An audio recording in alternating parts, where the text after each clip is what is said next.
একটা বিষয় কিছুক্ষণ আগে ঘটেছে, যেটা আমরা সকলেই এটা ঘটার জন্য খুব একটা রেডি তো কেউ ছিলাম না, প্রিপেয়ার্ড কেউই ছিলাম না।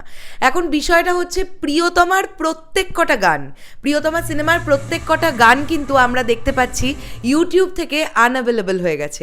এবং তোমরা শুনতেই পেলে বিগ বস শুরু হলো, আমি প্রচণ্ড বড় ফ্যান এই শোটার, তো আমি শনিবার আর রবিবার এটা মিস করি না, তাই আমি ভিডিওটা শ্যুট করতে করতে এটা শুরু হলো, আমি দেখবো এটা। কিন্তু যেটা মোস্ট ইম্পর্টেন্ট সেটা হচ্ছে ন্যাচারালি আমরা এই জিনিসটা দেখতে পেয়ে থাকি যখন কোনো চ্যানেল হ্যাক হয়। হ্যাঁ, যখন কোনো চ্যানেল হ্যাক হয় সেক্ষেত্রে আমরা দেখতে পাই হঠাৎ করে বেশ কিছু ভিডিওস ডিলিট হয়ে যায়, আর না হলে হতে পারে কোনো টেকনিক্যাল গ্লিচ, আর না হলে হতে পারে ভিডিওগুলোকে প্রাইভেট করা হয়েছে। এবার কি কারণে দেখো সেটা করা হয়েছে সেটা আমার পক্ষে জানা সম্ভব নয়, সেটা প্রডিউসার এবং যারা গানগুলো কিনেছেন অর্থাৎ টাইগার মিডিয়া ইউটিউব চ্যানেলটা থেকে সমস্ত গানগুলো ভ্যানিশ হয়ে গেছে। ও প্রিয়তমা গানটার কথা বলি বা প্রিয়তমার সিনেমার অন্যান্য গানগুলোই মোস্ট ভিউড, মানে ও প্রিয়তমা 109 মিলিয়ন, ওই ভিডিওটাই কিন্তু ইউটিউবে অ্যাভেলেবল পাওয়া যাচ্ছে না, এবং এটা কিন্তু হয়েছে মোস্ট প্রবাবলি আজকে সন্ধেবেলা থেকে।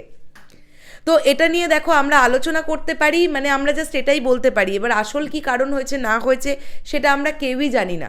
তোমরা যদি কেউ জেনে থাকো তাহলে আমাকে কমেন্ট করে একটা জানিও দয়া করে, এবং যারা জানি না বা যারা দেখছো আমিও জানি না, যদি তোমরাও না জেনে থাকো সেক্ষেত্রে আমাদের ওয়েট করা ছাড়া আর কিন্তু কোনো উপায় নেই।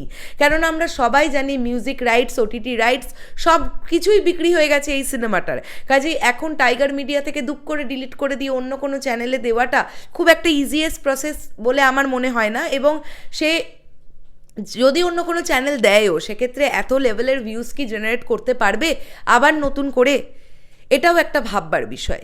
দেখো আমরা একটু ওয়েট করি, অনেক সময় টেকনিক্যাল গ্লিচ হয়, কিন্তু অনেক সময় টেকনিক্যাল গ্লিচ হয়, আবার অনেক সময় অভ্যন্তরীণ কিছু কারণও হতে পারে, সেটা আমরা কেউ জানি না। আমাদের সকল সাকিবিয়ানদের ওয়েট করতে হবে, আমরা জাস্ট অপেক্ষা করব, আমরা ওয়েট করি। তোমরা বারবার সার্চ করে করে দেখতে থাকো, আমিও বারবার সার্চ করে করে দেখতে থাকছি যে প্রিয়তমা ছবির কোনো গানটাও দেখাচ্ছে কি না।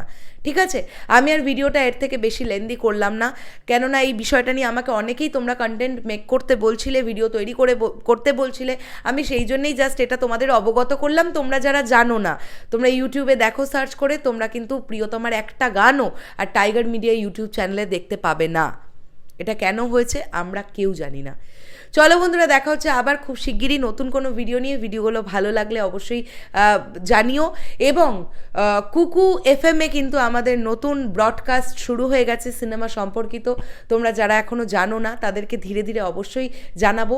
এখনের জন্য তাহলে চলে গেলাম, আসছি আবার পরে, কিছুক্ষণ পরে। টাটা।